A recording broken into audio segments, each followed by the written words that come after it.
दोस्तों, जिस तरीके से सीमा भगोड़ी सारी हदें पार कर रही है, तो मोबिन मलिक जी क्यों नहीं जवाब दे रहे? क्यों चुप बैठे हैं? इतने दिन हो गए हैं, लोग इतने परेशान हैं जो भी इस केस से जुड़े हुए हैं। सभी लोग एक दूसरे को कमेंट कर रहे हैं, तरह तरह की बातें कर रहे हैं और सब परेशान हैं। आखिर मोबिन मलिक सर गुलाम हैदर का केस लड़ रहे हैं, भगोड़ी का केस लड़ रहे हैं, जो कि इंटरनेशनल एक केस है कानूनी, जिस पर बहुत सारी धाराएं भी लग चुकी है। आखिर क्यों मोबिन मलिक सर पीछे हट रहे हैं? क्यों नहीं जवाब दे रहे? भगोड़ी ने लप्पू के खानदान के साथ मिलकर वो सारी लिमिट क्रॉस कर दी, सारी हदें पार कर दी। मोबिन मलिक जी जवाब नहीं दे रहे। आज मोबिन मलिक सर का मैसेज आया है और आपको बताती हूँ कि मोबिन मलिक सर का मैसेज क्या है और क्या उन्होंने बोला है। और सबसे पहले उन लोगों को जवाब देना बहुत ज़रूरी है जो लोग बहुत परेशान हैं, क्योंकि भैया अगर जवाब नहीं दिया ना, वो बेचारों को बहुत भयंकर बवासीर की बीमारी हो जाएगी। मैं नहीं चाहती किसी भी व्यूवर्स को ऐसी असहनीय बीमारी हो जिसका इलाज उनके लिए बहुत ही पीड़ादायक हो। तो आज बात करते हैं, मोबिन मलिक जी का संदेश भी आया है और आज बात करते कुछ ऐसे लोगों को जवाब देना जरूरी है जो बेचारे इंतजार कर रहे हैं और मेरे से जवाब मांग रहे हैं और मैं जवाब नहीं दे पा रही हूँ। सबसे पहले कुछ ऐसे लोगों ने बहुत भद्दे और अश्लील कमेंट किए। सॉरी, आपके जवाब का हमारे पास कोई जवाब नहीं है, हम नहीं दे सकते, क्योंकि हम ऐसे शब्द हमारे पास नहीं है। जो शब्द आपने इस्तेमाल किए हैं वो आपकी अपनी सोच है। दूसरी बात, कुछ ऐसे लोगों के सवाल आए हैं जो कह रहे हैं कि जो मोबिन मलिक सर हैं वो जवाब नहीं दे रहे। आखिर क्यों? भगोड़ी पाकिस्तान से आकर वो सारी हदें पार कर रही, सारे लिमिट क्रॉस कर चुकी है। मोबिन मलिक साहब क्यों नहीं बोल रहे? और एक मेरे भाई का, मुझे भाई है बहन मुझे नहीं पता, वो कह रहे कि मोबिन मलिक जी ने केस छोड़ दिया सीमा हैदर का, वो सीमा हैदर का केस नहीं लड़ेंगे, वो डर चुके हैं सीमा हैदर से, क्योंकि सीमा हैदर धमकियां दे रही हैं। और समझ नहीं आता है भाई, सीमा हैदर के सपोर्टर है या विरोधी है। इनका कहना है कि किसी भी हाल पे मोबिन मलिक सर इस केस को आगे नहीं लड़ेंगे।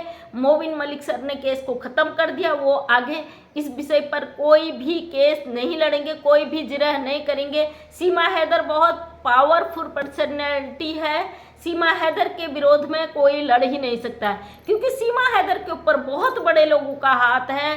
कानूनन उसे तो सपोर्ट है ही, लेकिन राजनीतिक भी उसके सर पर हाथ है। यह सवाल कम से कम 80% लोगों का मुझसे है कि इसको हमारे देश की जो सरकार है उनका इसके ऊपर हाथ है। इस वजह से मोबिन मलिक सर जी इस केस से पीछे हट रहे। तो आज आप लोगों को पूरा जवाब दूंगी कि मोबिन मलिक सर जी इस केस से पीछे हट रहे हैं या इसके पीछे का क्या रीजन है। आज मोबिन मलिक सर का एक मैसेज आया है और वो मैसेज देखकर मेरा दिल खुश हो गया। और हम तो पहले फर्स्ट डे से ही, जब से मैं केस पे अपनी बात रख रही हूँ, अभी 2-3 महीने जब से कार्रवाई शुरू हुई है सीमा हैदर के खिलाफ, तभी से, उसके कुछ दिन पहले से ही मैं इसके ऊपर अपनी बात रख रही हूँ। जाके आप मेरे चैनल में देख सकते हो, मेरे वीडियोज़ काफ़ी 2 साल से इसके ऊपर नहीं बना रही हूँ और इस पर तुरंत चीज़ें हो भी रही है। बड़ी खुशी हो रही, क्योंकि जब से हमने बात उठानी शुरू रखी तब से हमें रिजल्ट भी देखने को मिला। तो आज जो लोग कह रहे थे कि मोबिन मलिक सर क्यों नहीं बोल रहे, मोबिन मलिक सर का जो मैसेज आया है उसको देखकर बड़ी खुशी हुई, क्योंकि मोबिन मलिक सर ने आज एक म्यूट छोटा सा वीडियो डाला है और उसमें कोई आवाज़ नहीं है और उसमें टाइटल है, अगर चीज़ों को ख़त्म करना है उसके कांटे और जड़ दोनों ख़त्म करना है। मोबिन मलिक के हाथों पर बहुत बड़ा, हमारे उत्तराखंड में कहते हैं बड़ाठ, कहते हैं उसे, दरात है, जिसे आप दरात भी कह सकते हो। बहुत बड़ा दरात है और एक पेड़ में वो लगातार वार कर रहे सर जी अपने बिल्कुल रोबीले अंदाज में, और वो पेड़ों की जो जड़ है, टहनियाँ सब बड़े गुस्से में काट रहे हैं। तो उसको देखकर हम तो पहले दिन से कह रहे हैं ना, मोबिन मलिक सर जिसमें काम करते हैं उसको जड़ से ख़त्म करने का काम करते हैं। और आप कुछ भाई बहन जो टूट जाते हो, थक जाते हो, हार जाते हो, कहते हो अब कुछ नहीं होगा, अब कुछ नहीं होगा, अब कुछ नहीं होगा। कल मैंने वीडियो भी डाला था, भाई अगर नहीं आपको इतनी धैर्य है तो मत देखिए वीडियो जो आप कमेंट करते हो कि हम थक चुके हैं, हम थक चुके हैं। हम भी थक चुके हैं भाई, लेकिन हमें भरोसा है, कानून पर भरोसा है, मोबिन मलिक सर पर भरोसा है। जो कहते हैं कि सीमा हैदर का केस मोबिन मलिक सर ने छोड़ दिया, तो ये फितूर सीमा हैदर अपने दिमाग में पाले हुए है, क्योंकि उसे लगता है उसकी बदतमीजी से, उसकी अश्लीलता से, उसकी गंदगी से जो वो परोस रही है, उससे मोबिन मलिक सर उसका केस छोड़ देंगे। तो ये कभी भी नहीं हो सकता। आज मोबिन मलिक सर ने जो संदेश दिया है कि मैं हाथ में जो दरात है उससे पेड़ों को, जो पेड़ है उसकी टहनियाँ काटू वाली बिल्कुल जड़ से खत्म करना। किसी भी चीज़ को अगर बीमारी है ना, वो बीमारी धीरे धीरे फैल रही है, तो हम उसका अगर परमानेंटली इलाज नहीं करते, खाली कोई ऐसा असाध्य रोग हमें लग रहा है और हम किसी भी झोला छाप डॉक्टर से दवा ले आएंगे, कुछ दिन वो चीज़ रुक जाएगी। मैं फॉर एग्जाम्पल आपको बता रही हूँ कि आपकी समझ में नहीं आएगा ना, वैसे उस बीमारी को अगर हमें ख़त्म करना है तो उसका इलाज, उसका पहले दिन से जड़ से इलाज करना पड़ता है। अगर किसी चीज़ को जड़ से ख़त्म करना है, जिस बीमारी को, तो उसको ख़त्म करने में आप जानते हो टाइम लगता है।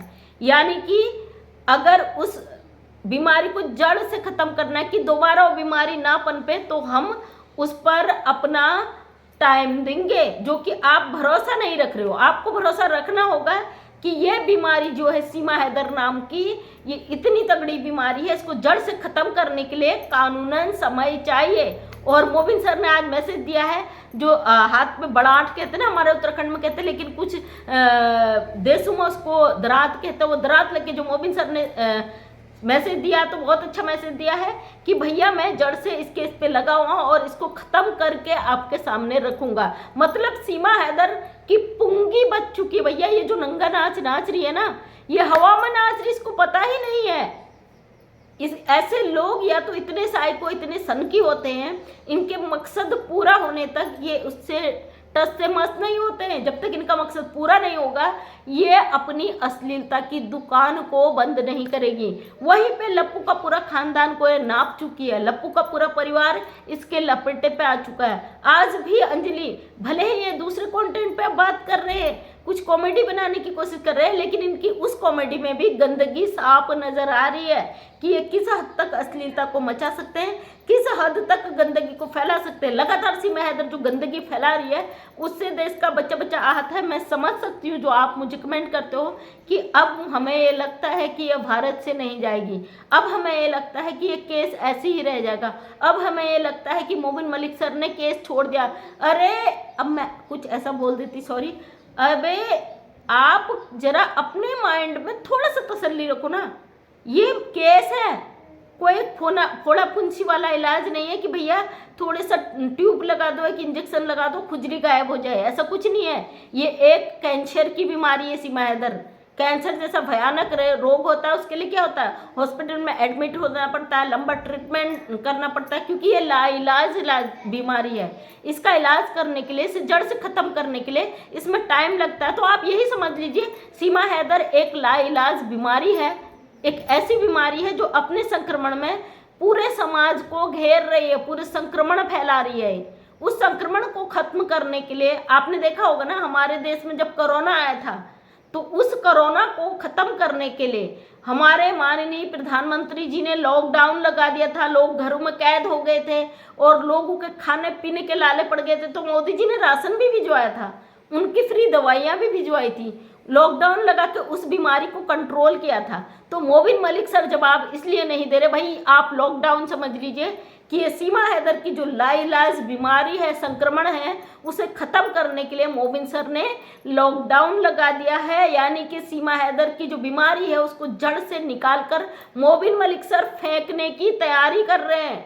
कानूनी लड़ाई में समय लगता है भैया। मोबिन मलिक सर इस भगोड़े की एक एक चीज़ का जवाब देने आए, इसकी अश्लीलता का, ये जरूरी नहीं है क्योंकि ये गंदे लोग हैं, इनको कानून का समझ में नहीं आ रहा। तो आप समझ जाइए कि मोबिन मलिक सर एक वकील है, इंटरनेशनल मुद्दे पे बात करते हैं, कानूनी चीज़ों को रखते हैं, उन चीज़ों को लाने के लिए उनको समय चाहिए। एक बंदे ने मुझे कमेंट किया था, मोबिन मलिक क्या किसी की लाइव में, कि मोबिन मलिक क्या कर लेगा, वो तो खुद बीमारी से ग्रसित है, सीमा हैदर को गलत ठहरा रहा, बीमारियों से ग्रसित है।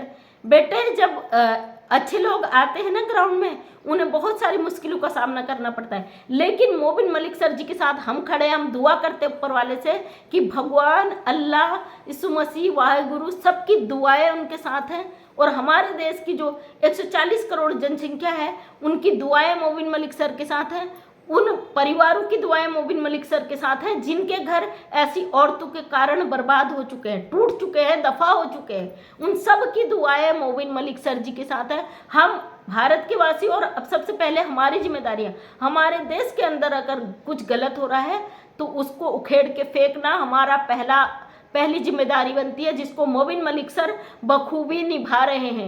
और बहुत सारे लोगों ने मुझे कहा कि मोबिन मलिक सर सीमा हैदर का केस नहीं लड़ेंगे, मोबिन मलिक सर जी सीमा हैदर का केस से पीछे हट गए हैं। तो ये आपकी गलतफहमी है, क्योंकि मोबिन मलिक सर जी ने बोला है कि मेरी जिंदगी का मकसद है सीमा हैदर को जेल कराना। और मोबिन मलिक सर के कारनामे बहुत ही चर्चित है और बहुत जाने माने जाते हो अपने वकालत के जरिए से। आप उन्हें और वकीलों की तुलना मत रखिए, क्योंकि और वकीलों को मैंने हवा में बात करते देखा, रिश्ते निभाते देखा, सोशल मीडिया पे कानूनी प्रक्रिया निभाते हुए नहीं देखा गया। इसी में इनके बहुत सारे भाई बंधु आते हैं, आपने देखे होंगे, अब नाम तो क्या लूं, जो लोग मिर्ची लगी है, जिनको बौखलाए हुए, जो बिल्कुल पागल हो चुके हैं कि सीमा हैदर के पीछे क्यों पड़े हो। भैया थोड़ा सा वेट करो, क्योंकि आपको बहुत अच्छा जवाब मिलने वाला है, और थोड़ा समय इंतजार करो। कि Mobin Malik sir social media पे नहीं आ रहे, अपनी बात नहीं रख रहे, इसका मतलब ये नहीं भैया इससे डर के मारे बैठ गए, केस वापस ले लिया। मोबिन मलिक सर अपनी तैयारियां कर रहे हैं और स्ट्रांगली एक एक पॉइंट पे अपना काम कर रहे हैं, और भगोड़ी का पूरा इंतजाम कर चुके हैं। बहुत सारी ऐसी चीजें आपको हम बता भी नहीं सकते, उसका रिजल्ट आप देखोगे ना, आप खुद बहुत चक्का रह जाओगे। इसलिए वेट करो, थोड़ा सा वेट करो। हमें तकलीफ नहीं होता यार इसकी अश्लीलता से, क्योंकि ये है ही ऐसी। अगर नाली में गंदी नाली का कीड़ा गंदी नाली में ही पैदा होता है और वहीं पे दफन हो जाता है, तो उसके लिए हम उम्मीद क्यों करें, उसे बाहर लाने की क्यों करें उम्मीद? क्योंकि वो जहाँ जाएगा वो गंद ही फैलाएगा। इसलिए हमें इससे कोई उम्मीद नहीं है कि ये सुधरेगी, ये नहीं सुधरेगी, ये इससे भी ज़्यादा गंद मचाएगी, क्योंकि इसे पता है इसका अंतिम जगह जेल ही है और इसको सजा होना बिल्कुल जायज़ है। इसलिए लप्पू के पूरे खानदान को पटा कर ला रही है। और जो अंजलि है उसको देख के तो मुझे अब तरस भी आने लग गया, क्योंकि छोटी सी बच्ची है, उसकी जेल जाएगी, उस बच्ची का क्या होगा, ये सोच सोच के बड़ा दुख लगता है। लेकिन क्या करें, इंसान की फितरत होती ना, बदलना नहीं चाहता। पैसा पैसा पैसा पैसा ऐसा होता है कि सोशल मीडिया से फ्री का मिल रहा है तो उन्हें कानून भी नहीं दिखाई दे रहा। बहुत जल्दी कानून और सब कुछ इनकी नज़रों में आ जाएगा। जिन लोगों ने भी एलिगेशन लगाया मोबिन मलिक सर पर, आपको बहुत जल्दी जवाब मिलने वाला है। मुझे गालियाँ देने वाले गालियाँ देते रहें, क्योंकि भैया आपका इलाज नहीं है। आपकी आज गंदी गालियाँ सुनकर तो पैरों तले जमीन खिसक जाएगी। अच्छा, चूंकि हमारी नहीं खिसकती, क्योंकि भैया हम तो 15-16 साल की उम्र से सामाजिक फील्ड में हैं और 15-16 साल की उम्र से ट्रोल नहीं हो रहे हैं, क्योंकि हमें फर्क ही नहीं पड़ता है। इसलिए जितना देना है, जो करना है, अपनी मानसिकता को दिखाओ, क्योंकि मोबिन मलिक सर जिंदाबाद, हिंदुस्तान जिंदाबाद। जय श्री कृष्णा, राधे राधे नहीं बोलते, क्योंकि हम भगोड़ी नहीं है भैया, हमारे भगवान हमारे मंदिर में है, हमारे दिल में है। मुंह से बकने से हम नहीं मानते उन चीज़ों को। तो थैंक यू सो मच दोस्तों, वेट करिए। कुछ लोगों ने, एक मेरी बहन ने बोला है पाप का घड़ा भर चुका है, मैंने बोला था, उन्होंने कहा पाप का घड़ा भर के छलक रहा है, लेकिन फूट नहीं रहा। फूटेगा बहन, जब फूटेगा तो बहुत अच्छी तरीके से फूटेगा। उसकी जो बदबू है ना पूरे बाकी बोल नहीं सकती, वीडियो लंबा हो जाता है। Thank you so much. मैं मंजू विश्वकर्मा हल्द्वानी उत्तराखंड से छोटी सी समाज सेवी को अपने वीडियो के माध्यम से मैं सच दिखाने की कोशिश करती हूँ। आपको मोटिवेट इसलिए करती हूँ कि भैया आप बीच बीच में डिमोटिवेट हो जाते हो, फिर रोने लग जाते हो, इसका कुछ नहीं हो रहा, कुछ नहीं हो रहा। इंतजार करो, 1 साल नहीं हुआ इसको, फिर से बोल रही हूँ, अभी 3-4 महीने हो रहे, रिजल्ट आपने देख लिया ना। अब घास काटने तक, बर्तन झाड़ू पोछा तक में आ गई है ना ये ठुमका लगाने से। तो और थोड़ा सा वेट करो, बहुत जल्दी अच्छे रिजल्ट मिल जाएंगे। तो थैंक यू सो मच। अगर वीडियो पसंद आए तो लाइक शेयर कमेंट करो। नेक्स्ट टाइम मेरा वीडियो देखना चाहते हो तो चैनल को करो subscribe. Thank you so much, तहे दिल से धन्यवाद।